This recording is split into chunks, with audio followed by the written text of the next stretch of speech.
Arizona is one of the great American landscapes. Think of the Grand Canyon and the Sonoran Desert, but there's a lot more. Half of Arizona is high plateaus and tall mountains, and surprise, we have rivers. Everyone knows about the mighty Colorado, which dominates Arizona's north and west borders. But only a few know our other perennial rivers because groundwater pumping has transformed most of the Gila, the Santa Cruz, and the Salt into dry washes that only flow after a storm. So far, the Verde River survives, a lush, living, riparian oasis in the desert, a green jewel in the desert southwest. The Verde is the last surviving perennial river in Arizona. And it's important that you know about it because we have a chance to prevent the Verde River from drying up too. After a brief history of Arizona's desert rivers, we will introduce you to some rare and wonderful species that need the river to survive. We will explore the impacts of groundwater pumping and introduce you to some dedicated people working to prevent the Verde from drying up. You have an important role to play in this story, so grab your water bottle. Let's take a walk down the river.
When your hand turns the faucet, you expect water to flow. And because that has always worked, you probably didn't think much more about it. But how would your life change if suddenly you had no water? Have you ever wondered how that water came into your faucet?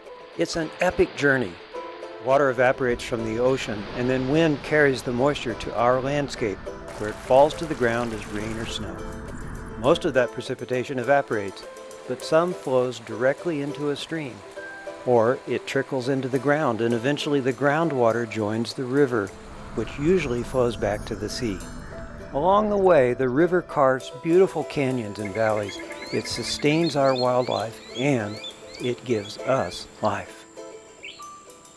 A watershed is a land surface that collects water and drains towards a river.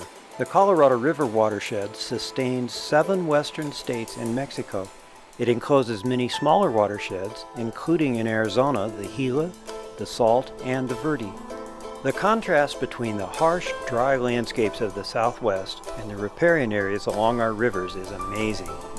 The Verde River begins at Verde Springs in the arid grasslands of northern Arizona. Here, groundwater emerges from cracks in the earth, the birthplace of a perennial river that flows 194 miles through mountain canyons, grassy valleys, and the Sonoran Desert, where it joins the Salt River near Phoenix. The Verde is a watery connection between the high plateaus and the low deserts, and it creates a superabundance of habitats and wildlife. Although the Verde watershed is only 6% of the land area in Arizona, it supports 78% of the wildlife species in the state, and, as of 2016, it's home for 15 species protected by the Endangered Species Act. This incredible richness of wildlife is sustained by riparian habitats, the lush plant communities growing along the banks of the river. Along the river, Wet meadows are thick with mint, reeds, cattails, and grasses. Underneath the forest canopy you'll find cottonwood, willow, sycamore, and ash trees. It's cool and shady here.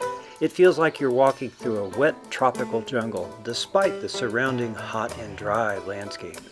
Riparian trees and plants need continuous contact with groundwater. If their roots dry, they will die.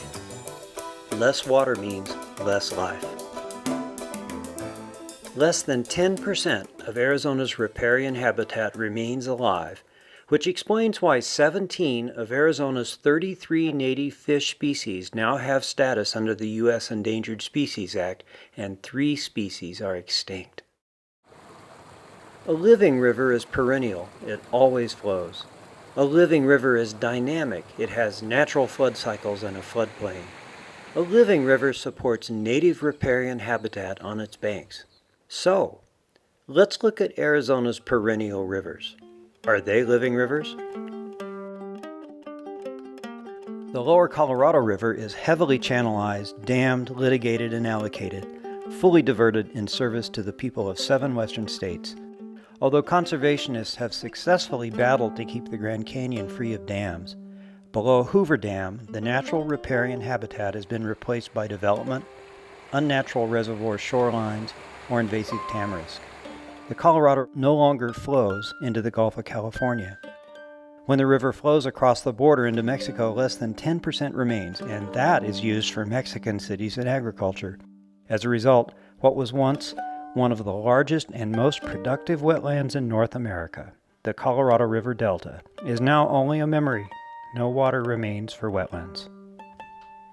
The Gila River drains southwestern New Mexico and southern Arizona. Today, the Gila is usually dry due to dams and diversions for irrigation of high water demand crops like alfalfa and cotton.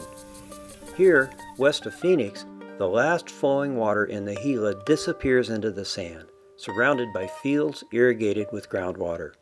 Now, the Gila rarely flows to the Colorado. Over 300 miles of riparian habitat has been lost. The water is gone.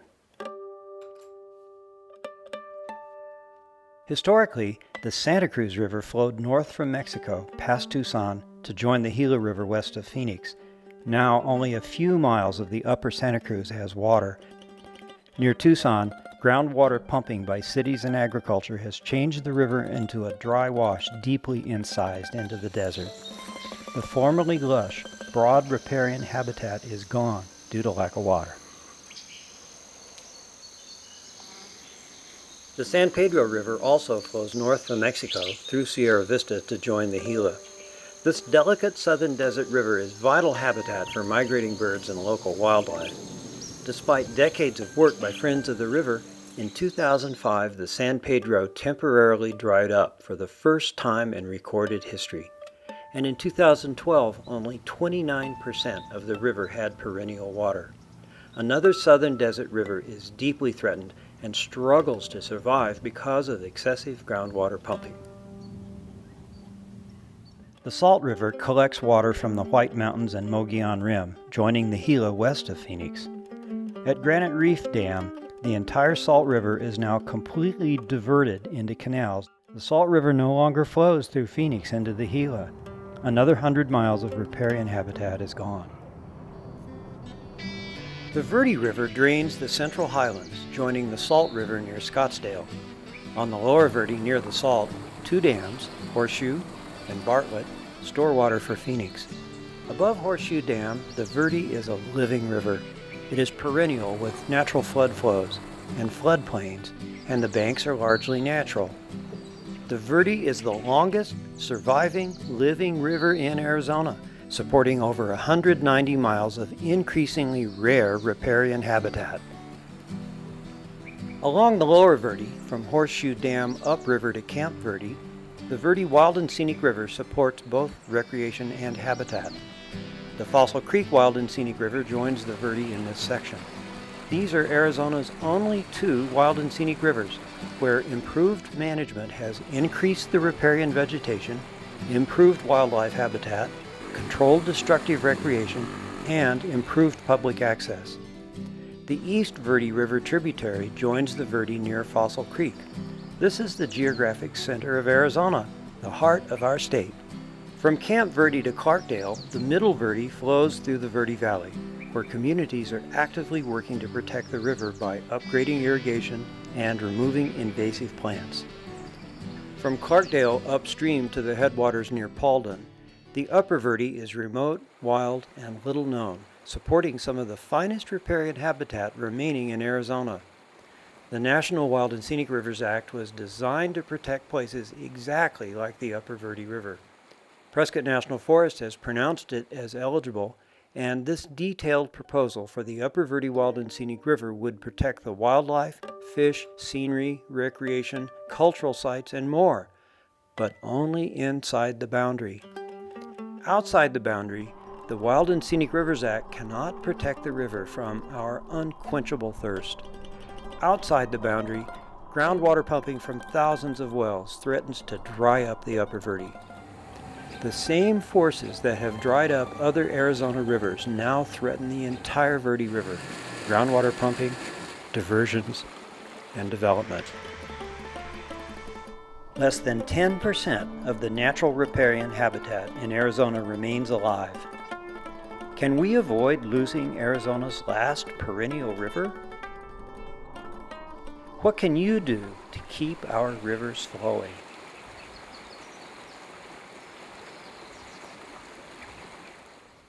Welcome to the Verde River. Turns out that this is a very significant place in the river. This is our Upper Verde River Springs Preserve, important because it's at the headwaters of the Verde River, the confluence of Stillman Lake and Granite Creek. This is where the river actually comes up through the Upper Verde River Springs and becomes the river that flows all the way down through the Verde Valley into Maricopa County. The most important aspect of it, it's almost suggested by its very name, the Verde, green. This is the source of life in this desert. It's a remarkable place. Although it's desert grasslands on every side of us, there is a concentration of life down this river that's not paralleled in any other ecosystem except these riparian systems. And the Verde is one of the best of what's left of those. These are the places where beaver, otter, eagle, our native fish, and all of the cornucopia of life in the desert can still be seen and found. The cottonwood willow combination, the gallery forest that you're seeing behind me, is the rarest known forest type that ecologists identify in North America. It's important that we take good care of it. For endangered species, for threatened species, for irreplaceable habitat values, this is a challenge that we should all rise to. We should be protecting these places the way we'd like to think that Californians, for instance, should protect their redwoods. This is our redwood forest.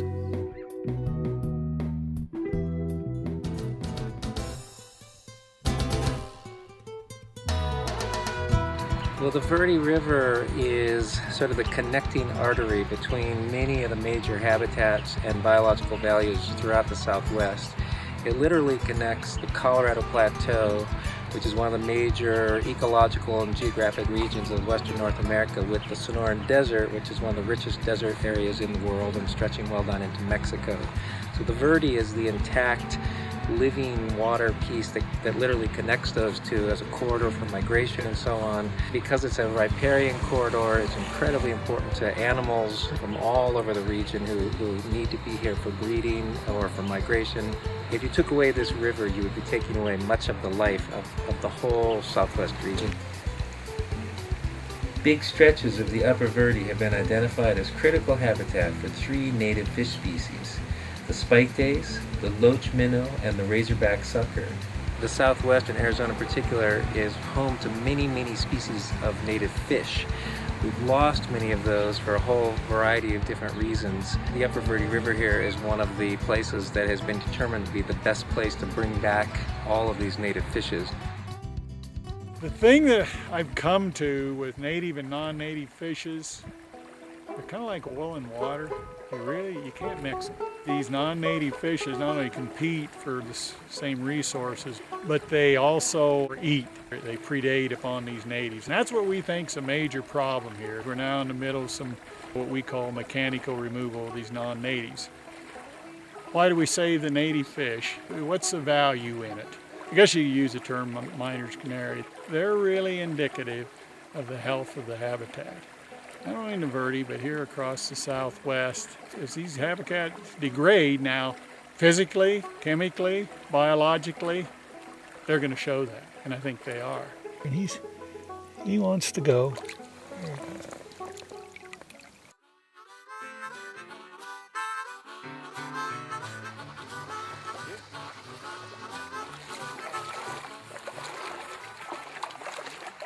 Beavers were trapped out here during the early trapping days in the late 1800s, so most of the beavers were gone. But they've been making a very dramatic comeback. Some must have survived, and they occupy almost every reach of the river at this point. They are changing this river back into a living river, where in the past, probably because of human abuses, this river had been really reduced in its effectiveness and its biological productivity. This is one of my favorite spots on the Verde River. There's a huge beaver dam that we found here last year that we measured at 351 feet long, which is pretty incredible for the Verde River. It also has the only freestanding lodge I've seen on the Verde River, which really makes it special. The beaver, which by building its dams and making pools, broadens the riparian habitat. That increases the diversity of insect life, which therefore increases the diversity of bird life here in the upper Verde River.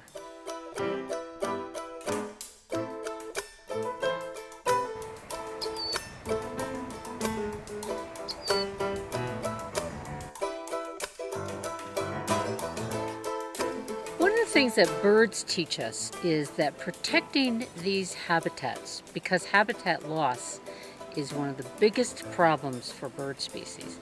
Protecting these habitats for them is not just about us in this little area like Yavapai County of Arizona, but it's important across the globe because birds move and birds migrate, and they need to have habitat that will keep them surviving all across the world. Specifically, there are at least 3 or 4 what we call species of concern. These birds require a riparian habitat for their breeding purposes. The yellow-billed cuckoo is a species that migrates from the tropical areas to places like Arizona, and so it requires a riparian area such as the upper Verde River. We have the common black hawk. It is found only in riparian areas in Arizona and along the Gila River in southwestern New Mexico. It's the only places to find this bird in the United States. We have the bald eagle. And we've done so much work as a nation over the last 30 or so years to protect and save the species. Now it's important that we also protect the riparian habitats that serve as its home. It helps us decide where it's most important to concentrate our conservation efforts. Migratory birds use this river system, but they also use it as a means to jump to the next river system. So we've got some connectivity going on between the Verde and places like the San Pedro or the Colorado River system. The key is going to be making sure that these areas are not just isolated pockets. And so by helping to protect the river itself, we're also ensuring the future of those areas that it's connected to. And so the more connected they are, the better. And that's why this river is so important, because it is really the central artery in a larger system that's all connected together. It's always been a hard-working river as long as there have been people, and we've always utilized it. But now our actions threaten the very existence of the river. It is more threatened than it has ever been in its history. The problem is groundwater withdrawal primarily. That's the #1 threat to the Verde River. The river is nothing more than the discharge of all the groundwater in the Verde Valley and other places along its course. So the more of that groundwater we use, the less water actually makes it to the river. When water enters the ground, when it soaks in from the land surface, it has to go somewhere. All groundwater moves. There's a misunderstanding that water in the subsurface is like a big pool just doing nothing. All water on Earth is in motion. In the Verde Valley, it is moving toward the springs that create the perennial base flow, the year-round flow in the river. And if you put a well into the ground, doesn't matter how deep, doesn't matter how far or close to the river is, this is what's important. If you take a gallon of water out, a minute ago, all of that water that's in your pail was in the ground, moving somewhere. Well, now it is not in the ground. Now it's not moving anywhere, it's in your pail. You have changed the system because you chose to pump your well. And so it follows, as must night the day, that at some point, the place that it was going to, the river, say, the spring, will have exactly 1 gallon less of water that reaches it because you've got the 1 gallon in your pail up here. You've changed the system. In most of Arizona, groundwater use is pretty much unconstrained legally. Legal doctrine that's used to manage it in much of the state is called reasonable use, and that means that if you're a landowner, you can drill a well and pump water from underground if you put it to a reasonable and a beneficial use, it's called. The situation creates challenges for all sorts of people because legally authorized groundwater pumping can do damage to surface water flows. And that means it can do damage to rivers and it can do damage to the rights of surface water holders. And as groundwater pumping has been rampant and uncontrolled throughout the history of Arizona, the aquifers have dropped and the rivers have disappeared. And in fact, one of the biggest challenges we still have is that Arizona water law condones and perpetuates, in fact, promotes this continued groundwater pumping. And if you can pick one reason that the Verde River could die, it's because of this groundwater law that still tries to promote the groundwater pumping that so threatens the Verde. It's difficult to understand these issues because we can't see them. They're underground. It helps to know how the Verde River was formed, how the hydrology works, and why pumping groundwater can have devastating effects on the Verde River. The story begins with ancient rocks stacked like a layer cake, the same rocks you see exposed in the Grand Canyon. Long ago, the Earth's crust began to stretch.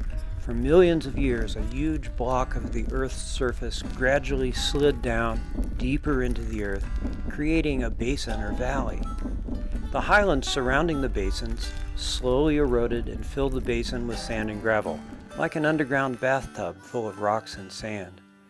As precipitation gradually seeped into the ground, it filled the spaces between the rocks with water. The water level in the bathtub slowly began to rise, creating a large underground water reservoir, an aquifer. When the Big Chino Aquifer filled with water, it began to overflow at the top, emerging at Verde Springs, the headwaters of the Verde River. The water from Verde Springs flows year-round, forming the base flow of the perennial Verde River. Historically, the amount of water flowing from Verde Springs equaled the amount of water flowing into the aquifer. The system was naturally balanced. During the 1900s, farmers settled in the Big Chino Valley and irrigated their crops with water pumped from wells. The wells and pumps captured groundwater that would naturally flow into Verde Springs and the Verde River.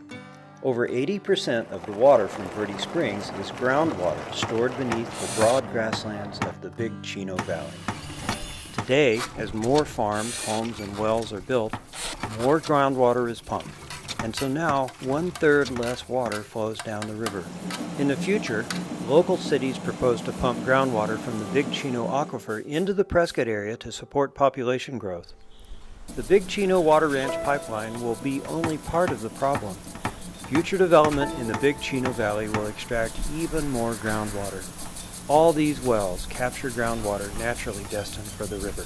If we continue to pump groundwater, the water level in the Big Chino Aquifer will continue to drop, and the flow at Verde Springs will diminish and eventually cease. Since Verde Springs is the only source of water for the first 25 miles of the upper river, losing these springs would devastate the upper Verde, eventually transforming it into a dry wash, destroying some of the finest surviving riparian habitat in the southwest, and degrading the entire entire Verde River system. When your hand is on the faucet, the choices you make, your behavior, affects your river. Now, some people may say, well, there's no evidence that pumping has any effect on the river, but we've got a very nice homegrown example of the evidence, and that's Del Rio Springs.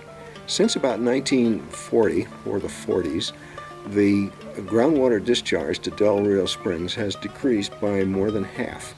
And groundwater modeling by the Arizona Department of Water Resources suggests that it will reach zero by about 2025. In fact, if you look at the record from the Del Rio gauge, you see the record of the low flow at that gauge diminishing every year. Year after year after year, it gets progressively lower. There's absolutely no secret that the explanation for that is primarily groundwater pumping in the Little Chino subbasin. It comes as a shock, I think, to most people to learn that more than 90% of the rainfall and precipitation that comes into Arizona evaporates. It's simply lost back to the atmosphere. Only a couple percent makes it into the groundwater table, and that groundwater moves from the highlands, especially where it accumulates in snow melt and whatnot, into the earth to emerge at unique points that are geologically determined, usually by fault structure. And the water comes up in those places. Those are springs. Many of the springs in the landscape are very ancient features. Some are thousands, tens of thousands, or hundreds of thousands of years old. So in many cases, the damage we can do to groundwater supplies in the springs is on a scale of thousands to tens of thousands of years, which is kind of scary. You know, if in our lifetime we drop the groundwater table here and dewater a spring like Del Rio Spring here, even for a fairly short period of time, very quickly the aquatic species simply disappear. They have no habitat, they're gone. If those happen to be unique species endemic to the spring and the spring is dewatered, they're history. Del Rio Springs, the historical headwaters of the Verde River, is now 1/10 of the original flow. Now, perennial flow in the river begins at Verde Springs, 6 miles downstream. We have already lost 6 miles of the Verde to groundwater pumping. Planned groundwater pumping projects in the Big Chino Valley will intercept groundwater destined for the river, just as pumping in Chino Valley now captures water from Del Rio Springs. We pump far more water than is recharged. We need to find a way to balance our water budget. Reaching safe yield is not about just protecting our natural riparian areas. It's a big economic issue, because if we don't reach safe yield, our property values will go down considerably. In 1998, the Arizona Department of Water Resources officially declared our area out of safe yield, which meant that we were in an overdraft situation, and it's gotten worse since then. Right now, we're pumping about 3 times as much of our groundwater than we can pump on a sustainable basis. To give you an example what that is, if you took a football field and covered it with a foot of water, that's approximately an acre-foot of water.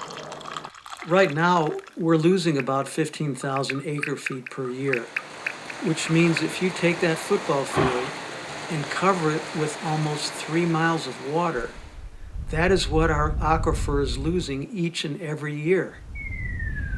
The football field would be submerged to the depth of about 12 Empire State Buildings stacked on top of each other. That's the amount of groundwater we're losing every year. Some wells on the edge of our aquifer are already drying up. There are many people who depend on household wells, but if the overdraft continues, more of their wells will go dry. Had a good static level of about 235 for 25 years, and then this well went dry within 6 months of a subdivision just 1.5 miles down the road called Granite Oaks. Not blaming anybody down there, but they've got a 500 gallon per minute group well that's a lot deeper than this one, and it makes me very suspicious for sure. But this well I put in about 10 years ago. It's 490.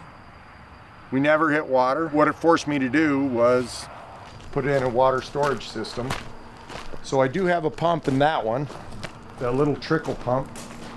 And this is a 2,500 gallon storage tank.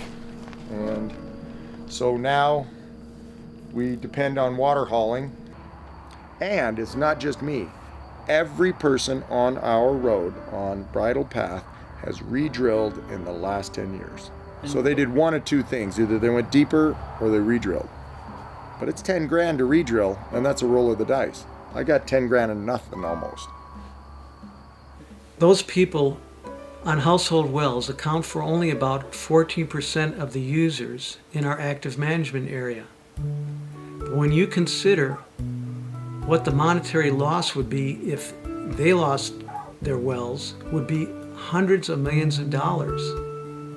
So is it worth it to protect their wells? Is it worth it to protect our rivers and springs? The Sierra Club is also working to help make sure that people recognize the important values of the river for all of us. For people in the Phoenix area, it's their drinking water. For people in the Verde Valley, it provides irrigation for the crops they grow. For all of us, it provides the recreational opportunities, the hiking opportunities, the fishing, boating, or just, that great feeling of cooling off your feet in a flowing river in a hot desert.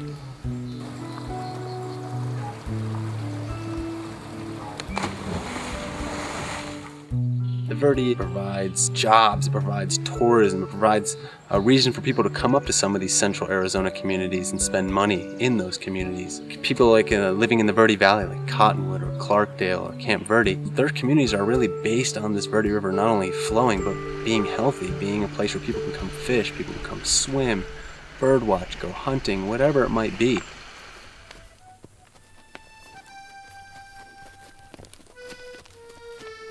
My wife's family left West Texas, the Davis Mountains of West Texas, because of drought.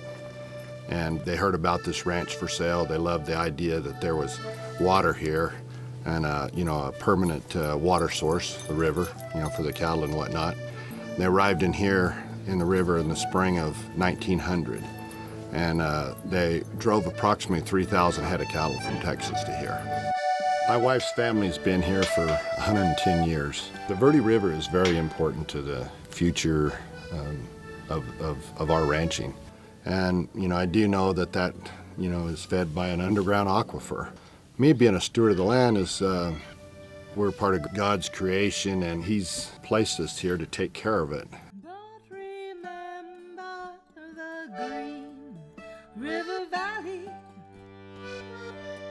and the cowboy who loved you so true.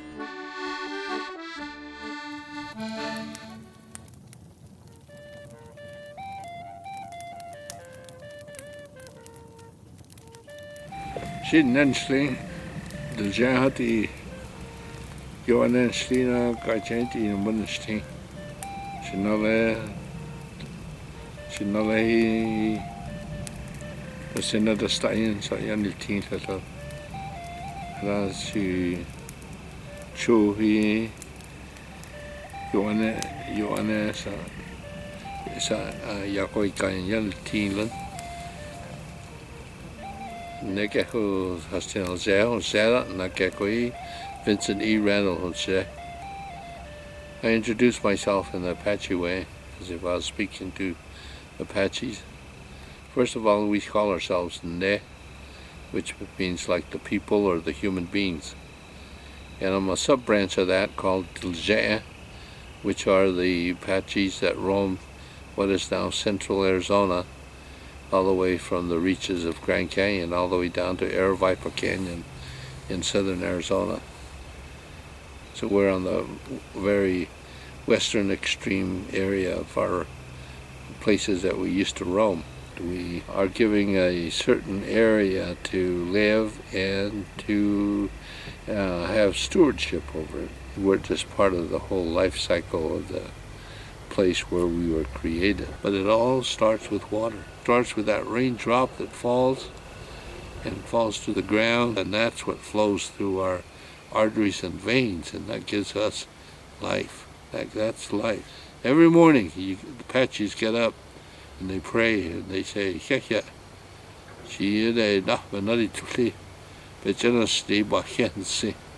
I am thankful for that life that flows in my arteries and veins. that you have breathed into me, that you have given me. Because of that, then all springs are sacred to us. All springs bring forth life, and it's pure water. So we take care of these places and we don't destroy them, so to say. And the other concept through our history is that we share this life-giving water. I remember some elders saying that people didn't really camp along the river or near springs because the animals couldn't come and drink at night when they were supposed to. A lot of these places, like the Verde Springs up there, we call it Tuchuhanli, and Tuchuhanli means where the big spring comes from. And all big springs are significant in the fact it produces and brings out a lot of water. But that doesn't really connotate that a little dripping spring isn't as valuable too. You may not farm with the drip, but it still gives you life.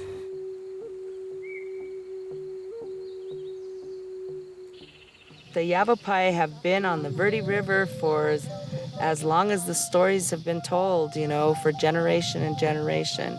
It's always been said, where there is water, there is life. We're here at Montezuma Well today because it's a very significant place for the Yavapai and Apache people. It's a place for our beginning. It's where our creation story begins. So the water here is very important to us. I am Yavapai. I am from the Tolkpai band. Like I said, we were nomadic people. We traveled around a lot, you know, but when the summer would come, they would always come back to Middle Verde. Then it was like going to a summer home. We're going home, and it's because everybody grew there. The river is considered to be a female because it holds life. So for us, the water is life. It's the heart of our life, these springs are. You just wouldn't do anything to damage that heart. By doing so, you're protecting the springs. My grandmother says the river is like a stream compared to what it was when she was a child. One of the reasons this is a good spot to talk about the rise and falls of cultures down to the level of just a community of people is because of what this is, what we call a ruin. People tend to like ruins, they speak of the past, but what they say to us archaeologists is that something went wrong here and people couldn't be sustained. It's not necessarily their fault in particular. It could be the climate, economy, politics, invasion, and stuff happened at a rate faster than these people could deal with it or adapt to that situation. And so most cultures, they get to a point where the infrastructure that served them initially comes to a place where it's either unserviceable or the people that built the original infrastructure have lost the ability to maintain and restructure it. These people's system hung in the balance because of a minor change in seasonal precipitation, you know, that fluctuated, that they had no control over. We have control over all these things. It's very interesting how we've shot ourselves in the foot by limiting ourselves by the infrastructure and the laws and the rules that we've set up that now inhibit us from adapting to a new water regimen that will sustain us into the future. Because if we don't change and if we don't adapt now, the Verde River is going to dry up, the groundwater won't be accessible regardless of how much money we have for diesel fuel and new pumps. So the message needs to get out. Unless we want to end up our cities like these ruins, people need to start thinking in a public forum, in a cooperative way on how to deal with these issues, because being mad at the government isn't enough. At some point the water's going to be gone and people are going to wonder why somebody didn't do something. So that's the point we're at now. We're a generation or two away from this.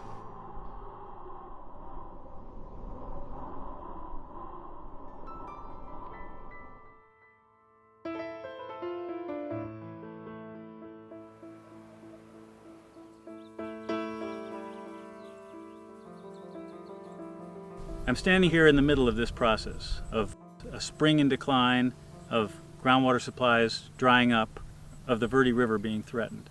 On my right is a vigorous growing cottonwood stand well in contact with rich groundwater supplies, but on my left the cottonwood stand is dying, and that cottonwood stand has a bald eagle nest in it. And what that means is that the groundwater supplies are shrinking in this landscape. Cottonwood trees have very shallow roots. They have to be in contact with the water table. When the water table drops down, for whatever reason, those trees will die. So we face a question. Do we want healthy riparian habitats, good, rich spring environments loaded with rare and wonderful species and good flow in the Verde River and other rivers? Or do we want a landscape that's been decimated by human activities and groundwater withdrawal? The bald eagle's presence here is very much part of the question. What are we going to be left with in the future here if we don't act wisely? It's really easy sometimes to get really discouraged when you look at the state of the world or you see what appears to be the unraveling of the world. In the realm of conservation biology in particular, we're looking sometimes at extinctions of species, at fragmentation of ecosystems and so on. So it's easy to get discouraged. But places like the Verde River, to me, are ultimately places where hope lives, because this is a place that is still incredibly healthy in spite of being neglected by many people. So I predict that this place will be seen as a major national treasure and recognized as such increasingly through the years ahead if we can succeed in protecting it. The Verde's not going to dry up. The Verde's not going to dry up because so many of us care.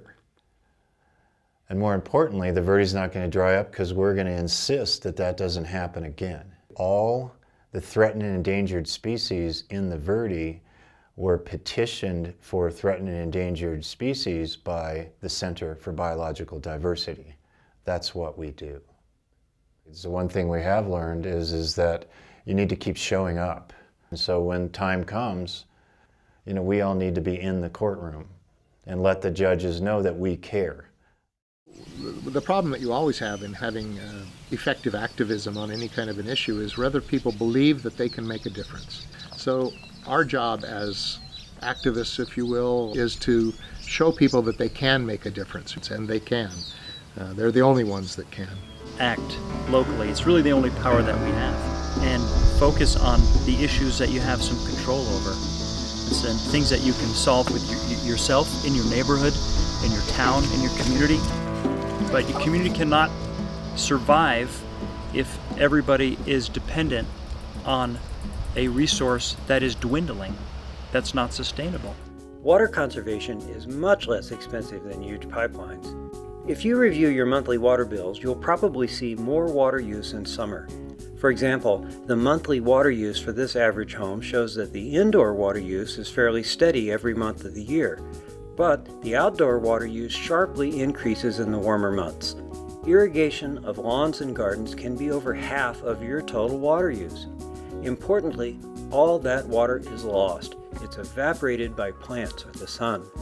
That's why outdoor water conservation is a top priority. So we've identified outdoor water use as one of the primary goals to reduce that seasonal water consumption. WaterSmart program would encourage all homeowners to select and grow low water use plant material. This is the Unitarian Universalist Church in Prescott. We've replaced a high water use landscape with a low water use landscape that's going to be really pretty when it grows out. It's all supported by a rainwater harvesting system and installed by this great crew of volunteers we've got down here working today.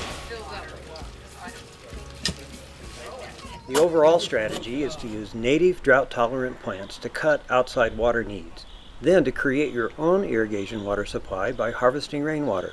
Native drought-tolerant plants naturally grow in your local area. They're accustomed to local soils, rainfall, and pests, so they need less water, fertilizer, and care. Native flowering plants attract birds, bees, and butterflies.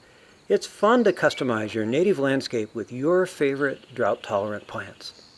So I've got a super hot area, and I don't have any water in that area, so I have to basically water it by hand.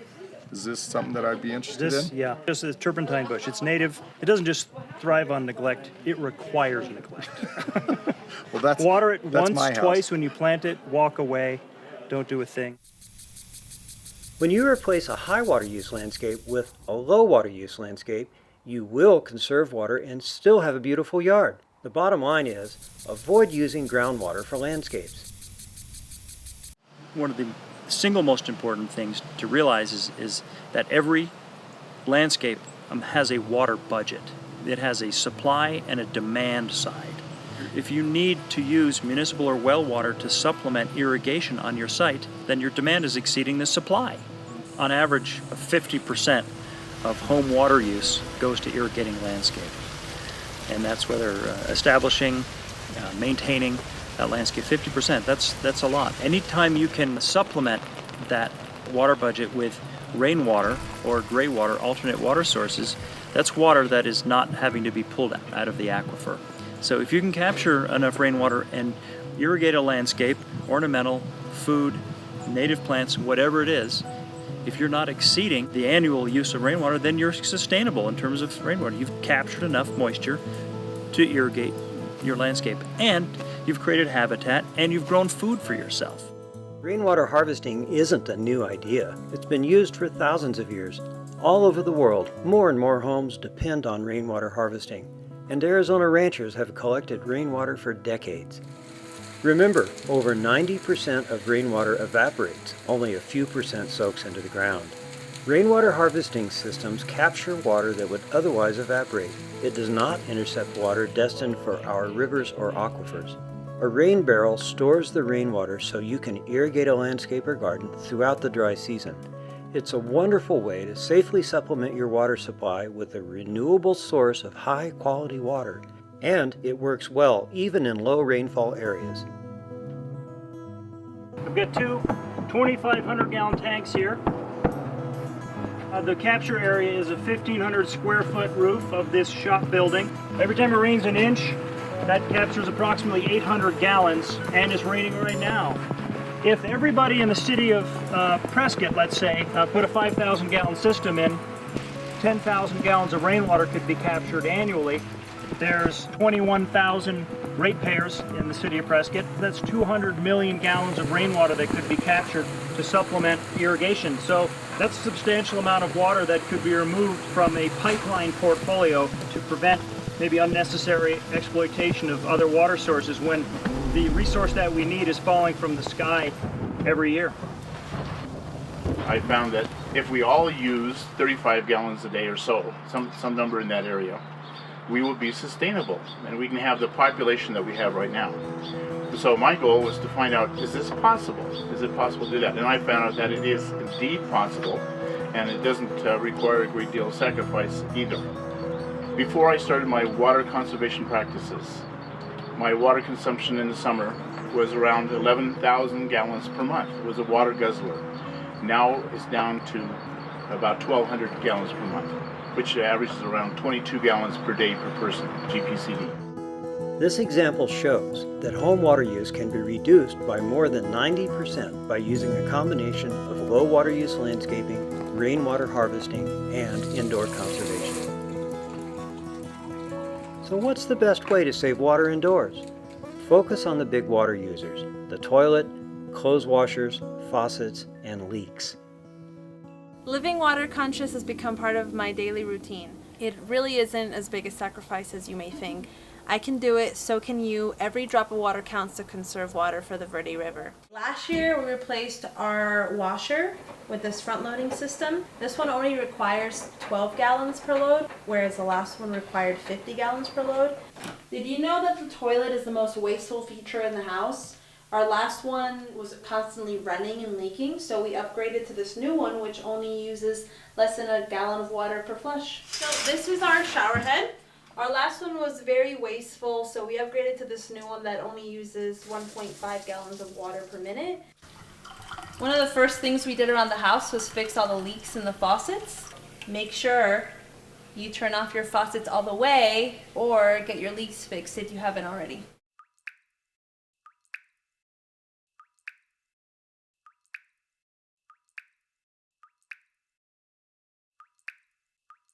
Indoor water conservation will cut both your water and sewer bills every month of the year.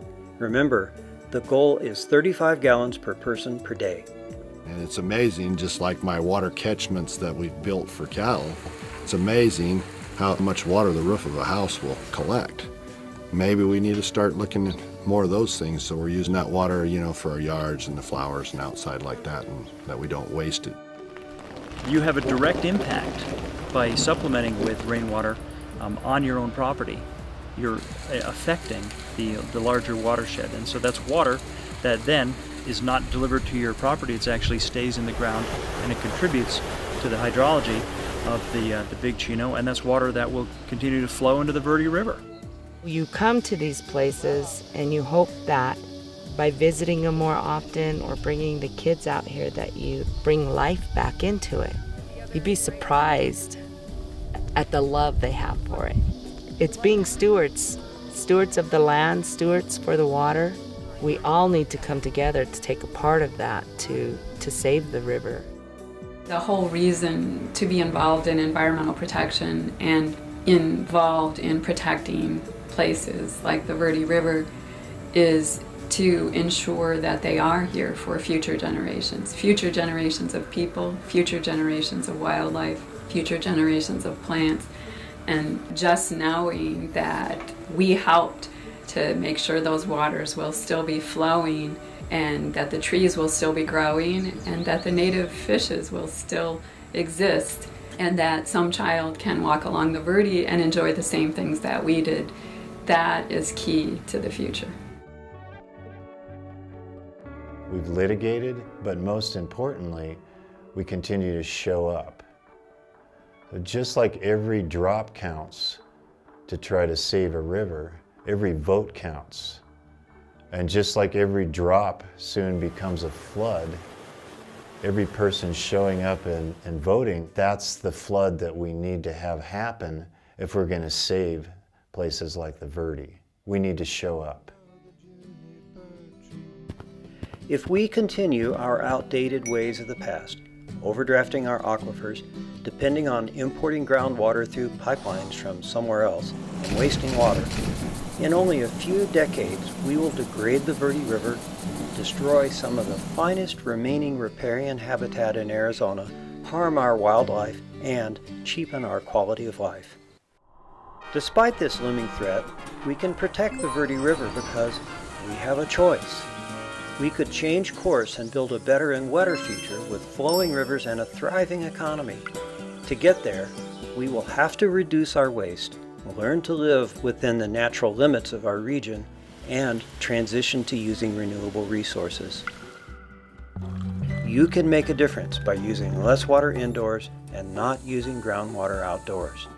If you join a local group that is focused on water issues, your personal conservation choices will begin to ripple throughout your community. Somewhere near you, there is a river or spring that needs your help. We need to protect and restore the Verde, San Pedro, Salt, Santa Cruz, Gila, and many other streams throughout the Colorado River watershed. Ultimately, to protect our rivers and wildlife, we will need updated water laws because Arizona water law permits groundwater pumping to threaten our rivers. State and local legislators need to hear you ask for updated laws. We need a groundswell of support and action. Please make your voice heard and vote for candidates who support water conservation, renewable resources, and sharing water with all life. When your hand is on the faucet, remember, every drop counts. Long live the Verde River. Viva La Verde! Viva La Verde! Viva La Verde! Viva La Verde! The Verde River rocks! Viva La Verde! Long live the Verde River.